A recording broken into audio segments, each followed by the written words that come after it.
Welcome to the Financial Edge. I'm Erin Kennedy with Chris Hoffman. Chris, today we are talking about 5 signs your advisor is doing real financial planning. Chris is the founder of Hoffman Financial Group, an Atlanta area firm that focuses on preparing people for a successful and happy retirement. Chris is also the popular radio show host of Money Unleashed, and Hoffman Financial Group is the official partner of the Georgia Bulldogs.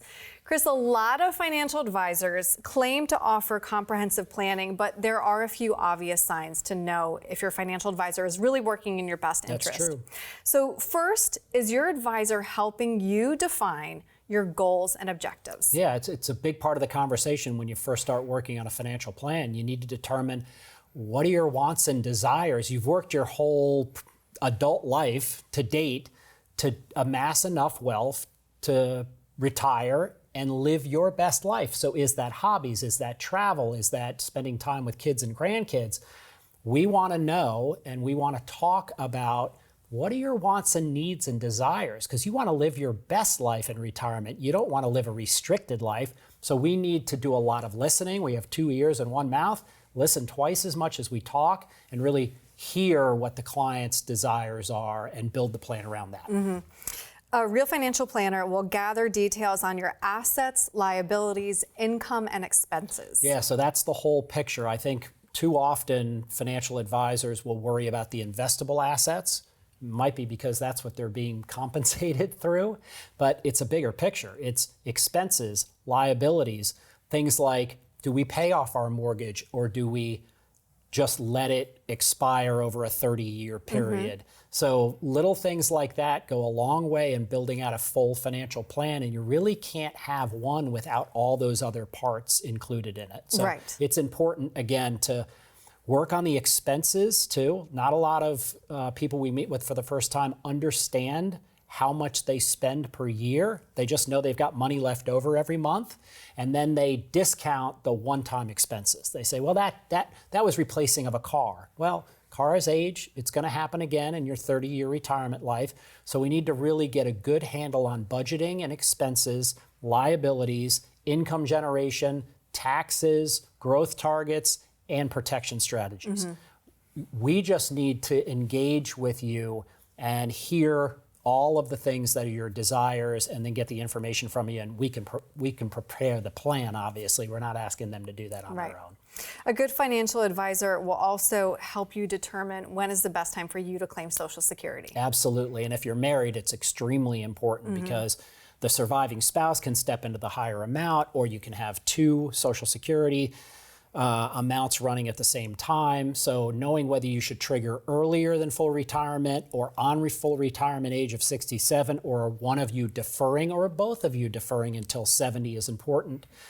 That gets included in the bigger picture of the assets and how much income and tax avoidance you can get from your financial life, independent of Social Security, and then Social Security can fill in those gaps if you have any. Mm-hmm. One sure sign that your planner means business, he or she will help you create a well-defined plan for taxes. Absolutely. I mean, it's mandatory that every conversation you have with your financial advisor, they are focused on the tax ramifications of the moves that they make inside your portfolio, the distribution plan eventually.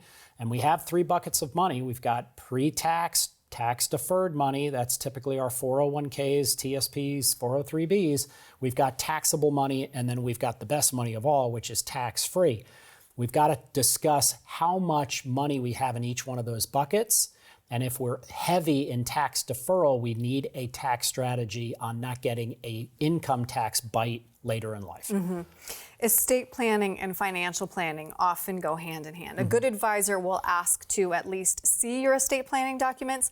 And if you don't have one, he or she should help you set up an estate plan. Yeah, you'd be surprised how many times I sit down with a person for the first time and I ask them, okay, how long ago did you do your will? And some of them will look at me and go, we don't have one. That's step number 1. Before you even call us, if you don't have, or if you want to call us and we can direct you on how to do it, we'd be happy to. But you need a will, because your will basically will dictate where you want your assets. It'll carry out your wishes when you pass away. It also will include a healthcare directive in case you get sick and can't make your own decisions, And a financial power of attorney is also powerful inside of your will. So from there, yes, we want to know that it hasn't aged out, because when we first form our family and we have young kids, you're not leaving money to your kids, you're leaving it to your spouse, and there would need to be an executor or a trustee of minor children. Once they're aged and grown, you probably have different desires for how you want your estate to be handed off. So we work with clients on that extensively. I've heard before, if you don't have a will, don't worry, the state has a plan for you. Oh, yeah, that's a scary reality, and it's very true, actually. Right. And Chris, it's interesting to talk this through, because I'm sure you come across the same information I do. There are so many financial titles out there, so many different designations.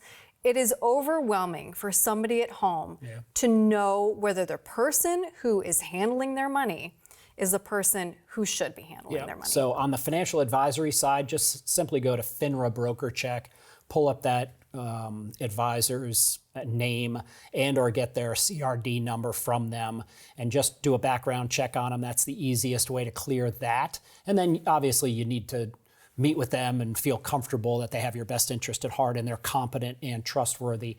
And then you need to combine it with an estate tax attorney. When you have a material amount of possessions or wealth, you want to work with a tax attorney.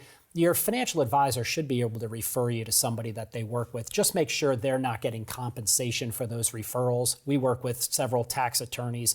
We refer clients to them, they refer clients to us, and there's no sharing of any of the monetary benefit. So those two people should secure your financial life and basically walk you to and through retirement pretty well. If your advisor is not meeting this checklist, what does that mean?